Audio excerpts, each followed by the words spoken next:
नई आशा जग उठी, जैसे उसको किसी ने एक आशा उसके मन में जगा दी हो। वह दुगने उत्साह से अपने घायल शरीर को घसीटता हुआ चट्टान के किनारे तक खींच लाया। खुले आकाश को देखकर उसकी आंखें चमक उठी। उसने एक गहरी लंबी सांस ली और अपने पंख फैलाकर हवा में कूद पड़ा। यानी उसको इंस्पायर भी तो किया किसने? ऐसे सांप ने, जो कि उसको बिल्कुल ही हिम्मत नहीं थी, अकेला अपना रहना चाहता था, न कोई मेहनत करना चाहता था। लेकिन बाद को इससे कोई फर्क नहीं पड़ा, फिर भी वह इंस्पायर हुआ और उसने उड़ने की कोशिश की। किंतु उसके टूटे पंखों में इतनी शक्ति नहीं थी कि उसके शरीर का बोझ संभाल सके। पत्थर सा उसका शरीर लुढ़कता नदी में जा गिरा।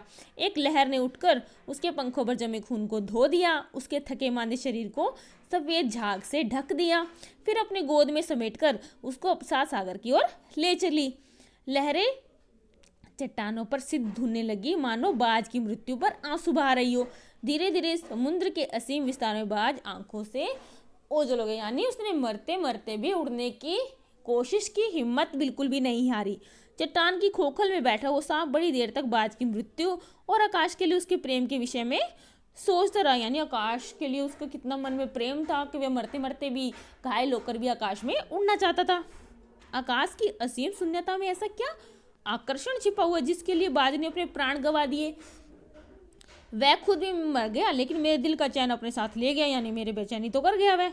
न जाने आकाश में क्या खजाना रखा। एक बार तो मैं भी वहां जाकर उसके रहस्य का पता जरूर लगाऊंगा, चाहे कुछ देर के लिए ही हो। कम से कम उस आकाश का स्वाद तो चख लूँ। अब ये सांप के मन में इच्छा हो रही है कि मुझे भी ऐसे उड़कर देखना चाहिए। ये कहकर सांप ने अपने शरीर को सिकोड़ा और आगे रेंग कर अपने को आकाश की शून्यता में छोड़ दिया। धूप में क्षण भर के लिए सांप का शरीर बिजली की लकीर सा चमक गया। उसने आकाश में उड़ने की कोशिश की, लेकिन ये जानते हो बिल्कुल भी पॉसिबल नहीं है। किंतु जिसने जीवन भर रेंगना सीखा था वह भला क्या उड़ पाता। नीचे छोटी छोटी चट्टानों पर धप से सांप जा गिरा। इसकी ईश्वर की कृपा से बेचारा बच गया, नहीं तो मरने में क्या कसर बाकी रही थी। सांप हंसते हुए कहने लगा। यानी उसने कोशिश की उड़ने की, लेकिन जिसने रेंगा हो जीवन भर वह क्या आसमान में उड़ पाएगा। यानी एक तरह से कहावत समझाई गई है एक तरह से कि हमेशा ऊंचा उड़ने की आदत डालनी चाहिए।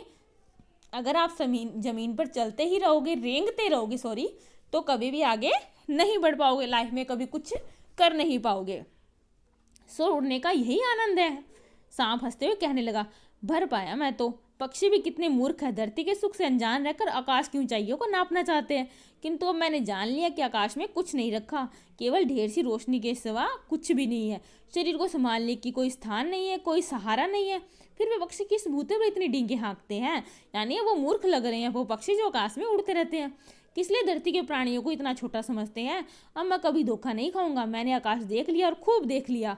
बाज तो बड़ी बड़ी बातें बनाता था, आकाश के गुण गाते थकता नहीं था। उसी की बातों में आकर मैं आकाश में कूदा था। ईश्वर भला कहे, मरते मरते मैं बच गया। नहीं, वो बाज सांप अपने आप से कह रहा है कि क्या है रखा है, कुछ भी आकाश में नहीं रखा, शुक्र है मैं तो बच गया। अब तो मेरी यह बात और भी पक्की हो गई है कि अपनी खोखल से बड़ा सुख और कहीं नहीं है। धरती पर रेंग लेता हूँ, मेरे लिए काफ़ी कुछ है ये। मुझे आकाश की स्वच्छंदता से, स्वतंत्रता से क्या लेना खुले से? न वहाँ छत है, न दीवार है, न रेंगने के लिए ज़मीन है। मेरा तो सिर चकराने लगता है, दिल कांप जाता है। अपने प्राणों को खतरों में डालना कहाँ की चतुराई है। यानी पक्षी जो है उड़ते आकाश में बिल्कुल ही मूर्ख है, ये तो चतुराई वाली बात नहीं है। सांप सोचने लगा कि बाज अभागा था जिसने आकाश की आज़ादी को प्राप्त करने में लिए अपने प्राणों की बाजी लगा दी। किंतु कुछ देर बाद सांप के आश्चर्य का ठिकाना नहीं रहा। उसने सुना चट्टानों के नीचे से एक मधुर रहस्यमय गीत की आवाज़ उठ रही है। पहले उसे अपने कानों पर विश्वास नहीं हुआ। उनसे कुछ संगीत की आवाज़ सुनाई दे रही थी लहरों की तरफ से। किंतु कुछ देर बाद गीत के स्वर अधिक साफ सुनाई देने लगे। वह अपनी गुफा से बाहर आया और चट्टानों से नीचे झांकने लगा कि यह संगीत कहाँ से आ रहा है। सूरज की सुनहरी किरणों में समुद्र का नीला जल झिलमिला रहा था। चट्टानों की भिगोती हुई समुद्र की लहरों में गीत के स्वर फूट रहे थे। लहरों का यह गीत दूर दूर तक गूंज रहा था। यानी जो लहरें थी वो बाज के लिए गीत गा रही थी। सांप ने सुना लहरें मधुर स्वर में गा रही है। हमारा यह गीत उन साहसी लोगों के लिए जो अपने प्राणों की हथेली पर रखते हुए घूमते हैं। चतुर वही है जो प्राणों की बाजी लगाकर जिंदगी हर खतरे का बहादुरी से सामना करे।